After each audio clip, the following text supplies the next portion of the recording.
పదవులు మీకే, పైసలు మీకేనా అన్నా. ఎవరినన్నది? ముఖ్యమంత్రి రేవంత్ రెడ్డిని అన్నా లేదా?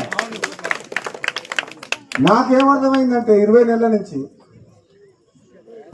మన మునుగోడు నియోజకవర్గంలో రోడ్ల కాంట్రాక్టర్లకు, దేనికి బిల్డింగ్ కట్టిన వాళ్ళకు, సీసీ రోడ్లకు, దేంట్లకు ₹1 మీద వస్తలేదు. నేను మంత్రి దగ్గర పోయి అడిగినా రాలే, 100 సార్లు తిరిగినా రాలే. కాంట్రాక్టర్లు ఏమో ఒలిగొండ చౌటుపల్లి రోడ్డు చేస్తే కాంట్రాక్టర్ టెండరా, అగ్రిమెంటా, ఎన్ని రోజులు అయింది?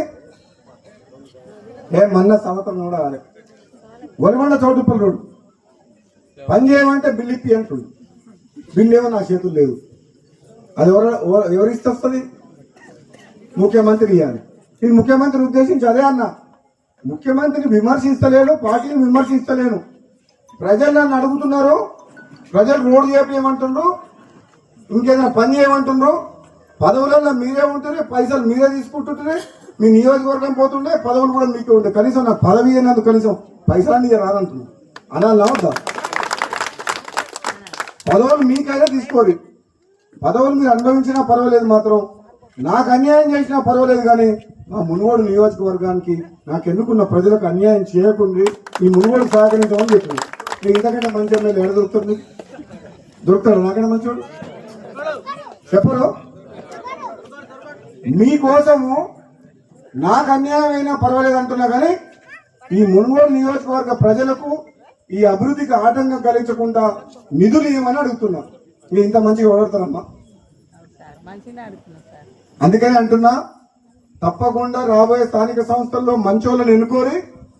ఎందుకంటే మంచోళ్ళని ఎన్నుకుంటే కొంచెం నేను కొట్లాడుతున్నా ఆమె ఉంటారని, లేకపోతే మళ్ళీ ఎక్కడికైనా పోయింది అనుకో, రమ్మంటే మళ్ళీ ఎన్ని పైసలు ఇస్తామని అడుగుతారు, మళ్ళీ బేరం పెడతారు. మంచోళ్ళని ఎన్నుకోరి. ఇస్తున్నా, పదవి అనేది అధిష్టానం నిర్ణయం తీసుకుంటుంది.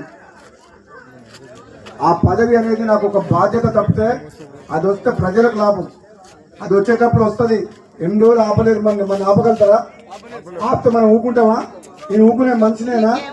నేను ఎప్పుడైనా సరే మీ గురించి ఆలోచిస్తున్నా.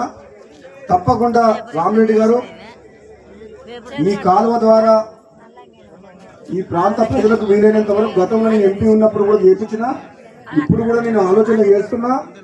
రెండోది, రోడ్ల విషయంలో కానీ, హైవే విషయంలో కానీ, అండర్ పాస్ విషయంలో కానీ నా మీద బాధ్యత తీసుకుంటున్నా. మీరు నన్ను నమ్మండి. నేను చదువుకున్న వ్యక్తిగా నాకు మొత్తం అవగాహన ఉంది కాబట్టి ఈ ప్రాంతంలో ఉన్న రైతులను కాపాడే బాధ్యత నాది. ఈ ప్రాంతాన్ని అభివృద్ధి చేసేంత వరకు నేను నిద్రపోను. ఇంకా 3.5 ఏళ్ల సమయం ఉంది. మీరు నా మీద నమ్మకం